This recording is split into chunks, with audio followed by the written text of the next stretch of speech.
Vaste question.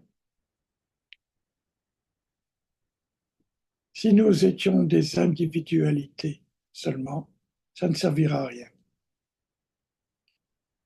Mais prendre l'ordination veut dire l'univers tout entier prend l'ordination.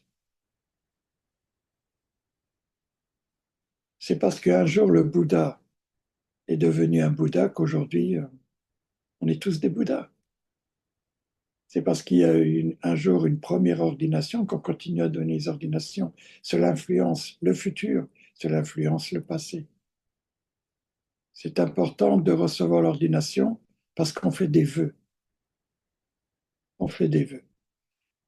Et on doit, si possible, se tenir à bien accomplir ses vœux, si possible, en faisant le mieux que nous pouvons. Ensuite, nous recevons le rakusu, ou le kessa. Bon, c'est un petit peu l'objet de foi du moine zen, ou du pratiquant. Que veut dire l'objet de foi? C'est un objet que je protège, plus que mes yeux.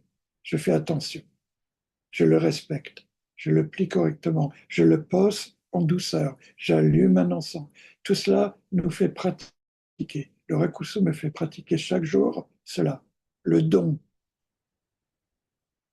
euh, l'esprit d'éveil, de lucidité, l'esprit de compassion vis-à-vis du rakusu, sachant que en le touchant, je touche celui de mon maître, parce que quand il me l'a donné, enfin, pas celui-là, mais l'autre et les autres, ça a été transmis de maître à disciple.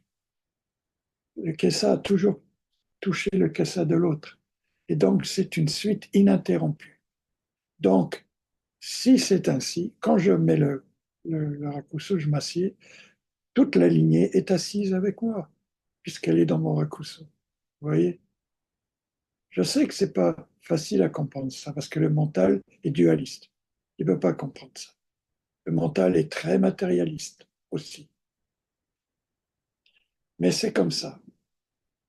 C'est comme ça. Le rakusu me relie à toute la lignée de tous les Bouddhas. Ce n'est pas un objet de décoration, hein, ce n'est pas un objet pour faire zazen, parce que ce n'est pas du tout un objet. Le kessa, il est immatériel, tout en étant matériel.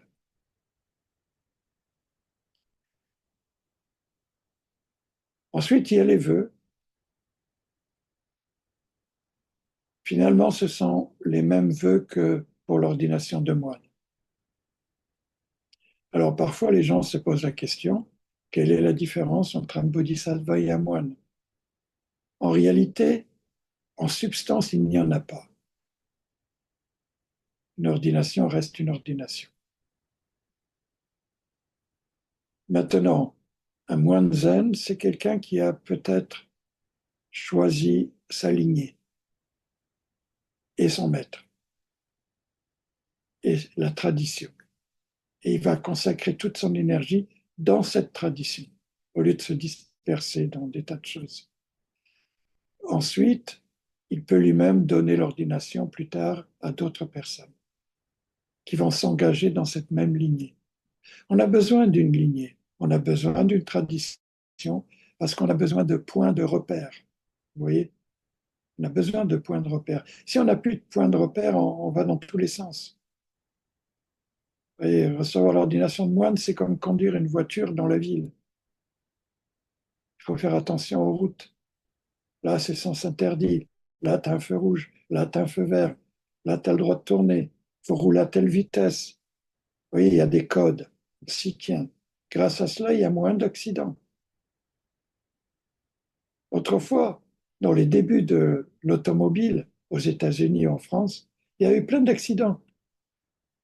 Les gens roulaient, il n'y avait aucun panneau nulle part, alors ils se rentraient dedans, c'est que des accidents. Donc, être moine, c'est cela. On s'engage pour l'éternité, par l'éternité, à travers l'éternité. On va au bout de notre engagement. Un bodhisattva a la possibilité de changer de maître, même de changer de tradition, il reste bodhisattva. Les préceptes sont les mêmes. Il doit lui-même pratiquer autant que bodhisattva. Mais en vérité, il n'y a pas de différence parce qu'un moine doit finalement devenir un bon bodhisattva. Il a été bodhisattva, il est devenu moine et il va devenir un grand bodhisattva. Vous savez, dans le zen, on dit au début de la pratique, la montagne, c'est la montagne, ensuite la montagne n'est plus la montagne, et ensuite elle est de nouveau la montagne. Ben, c'est pareil là. Bodhisattva, moine. Quand on a été bodhisattva, on n'a pas respecté toutes les règles, on a été un petit peu léger, eh bien, on prend une ordination de moine en se disant ça va me renforcer, ça va créer un lien avec le dharma, avec le maître. Bon, mais là, il va falloir vraiment pratiquer,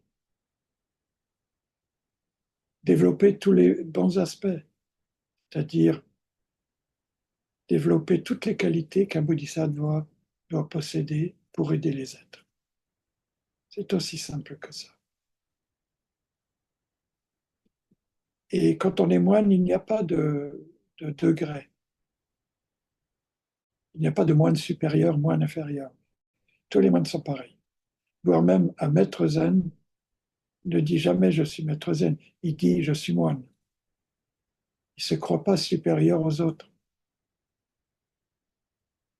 Et d'après l'étymologie, on n'aura pas la même en France qu'en Russie ou ailleurs.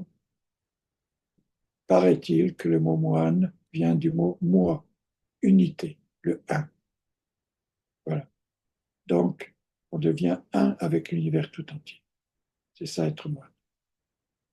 Après, il y a des versions différentes, même des traductions différentes. C'est pas important. En fait, ce qui est important, c'est de suivre son cœur.